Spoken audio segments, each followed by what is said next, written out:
आज वाराणसी में राजपूत करड़ी सेना की तरफ से प्रेस कॉन्फ्रेंस का आयोजन किया गया, जिसमें उन्होंने एक बड़ा आरोप लगाते हुए कहा कि प्रदेश में 14% जनसंख्या होने के बावजूद राजपूत वर्ग को उनके अधिकारों से वंचित किया गया है।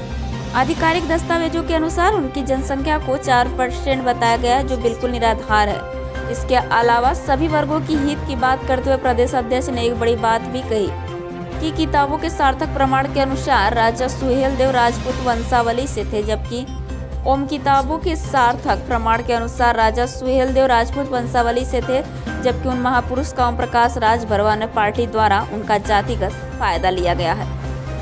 इसके अलावा आने वाले विधानसभा चुनाव में किसी पार्टी को समर्थन होगा, इस सवाल पर उन्होंने कुछ दिन बाद फैसला लिए जाने की बात कही। प्रदेश और देश में राजपूत वर्ग की पर्याप्त संख्या होने के बावजूद कई अधिकारियों से उन्हें वंचित किया गया है। इस बात पर नाराजगी जताते हुए सरकार व संस्था से निष्पक्ष जनगणना की अपील की।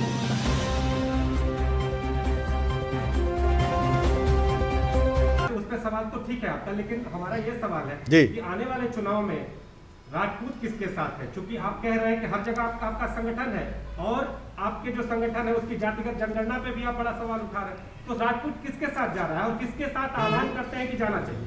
देखिए, अभी चुनाव दूर है, हालांकि घोषणा हो चुकी है, अभी पहला चरण का चुनाव दूर है, हम अब घोषणा करेंगे कि हम किसके साथ हैं। लेकिन एक चीज़ कहना चाहते हैं कि जो राजपूत समाज है सबसे पहले वो राष्ट्रभक्त है, राष्ट्र धर्म से उसके पास कोई बड़ा धर्म नहीं है। जो राष्ट्र के साथ है, जो सनातन धर्म के साथ है, जो सर्व समाज के साथ है, हम उसके साथ जाएंगे। हम कोई राजनीतिक पार्टी ने, मैंने पहले भी कह दिया और आगे भी हमारा कोई इस तरह की विचारधारा नहीं कि हम राजनीति में आएंगे। लेकिन कहना ये चाहते हैं, जो आपका सवाल था कि गूगल पे आप सर्च करिए, गूगल पे तो बहुत सारी चीज़ें हैं। मैं आपसे कहना चाहता हूँ कि सुहेलदेव जी के बारे में आपने देखा कि एक पासी समाज कहता है कि वो पासी हैं।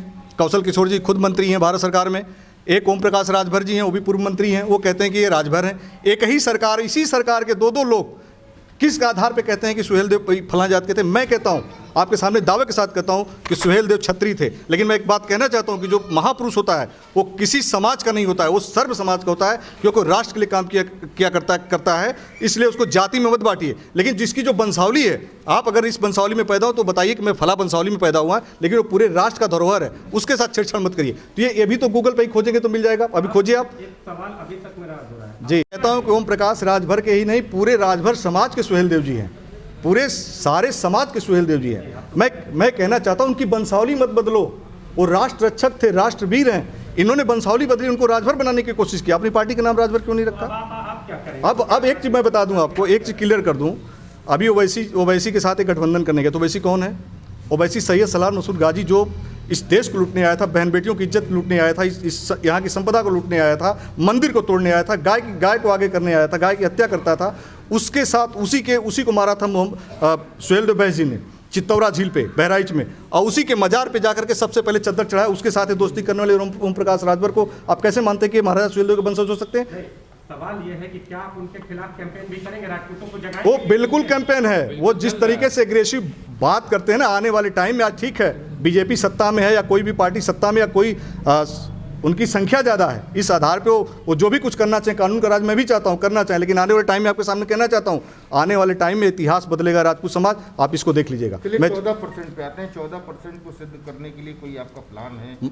बिल्कुल, देखिए कोई प्लान बिल्कुल है। अगर इसी तरीके से नैरेटिव भाई साहब फैलाया जाएगा तो आपके माध्यम से मैं कहना चाहता हूँ कि ये जो जैसे कि हमारा संगठन ग्राम सभा से लेकर जिले तक है और पूरे भारत में है, हम जनगणना इसकी अपने जो हमारा, जैसे कि जिस गांव से मैं रहने वाला, मेरा ग्राम सभा अध्यक्ष है, वो जनगणना करेगा कि इस गांव में राजपूत कितने हैं। हम खुद जनगणना करके सरकार के सामने साक्ष्य पेश करेंगे कि आप इसकी जांच करा लीजिए। अगर अभी जो गलत आप लोग आंकड़े बताए जा रहे हैं उसके लिए क्या करने वाले हैं? उसके लिए मैं यही अपील करने आया हूँ, आप सभी से अपील करने आया हूँ कि प्लीज़ ऐसा क्यों कर रहे हो आप लोग, ऐसा क्यों कम बता रहे हो, मत करो आप। मैं आपको कई ऐसे विधानसभा है, सरकारी आंकड़ों में अगर है तो उसके लिए क्या करेंगे आप? नहीं, सरकारी आंकड़ों में तो मैं उसके लिए आगे की कार्रवाई करूंगा। मैं सरकार के पास चिट्ठी लिखूंगा, उनसे बात करूंगा, उसके अगर कोर्ट जाना होगा कोर्ट जाएंगे, जो भी कुछ करना होगा करेंगे कि उसको सही दिखाओ। मेरा और कोई मतलब नहीं, किसी समाज को टिकट ज़्यादा मिल रहा, मुझे कोई आपत्ति नहीं, सर्व समाज को नेतृत्व करने का अधिकार है और मिलना भी चाहिए। लेकिन मेरा मतलब है कि राजपूतों के खिलाफ नैरेटिव एक पैदा करके 4%, 5%, ये क्या है मजाक? आप उत्तर प्रदेश में खुद आप लोग रहते हैं, आप बताइए 4% राजपूत हैं यहाँ पे? आप खुद बता दीजिए 4% राजपूत हैं यहाँ पे? आप खुद एक लोग मानने को तैयार हो तो बता दीजिए। और कौन दिखा रहा है? नेशनल चैनल दिखा रहे हैं, नेशनल चैनल। वो तो दस्तावेज उनके पास, कौन सा दस्तावेज है साहब? आप आंकड़े आते हैं, मैं गुर्जर समाज भी मेरे भाई है, जाट समाज, जाट लैंड कहा जाता है, गुर्जर 0.2% इस देश के अंदर। आरोप हैं, जी चाहे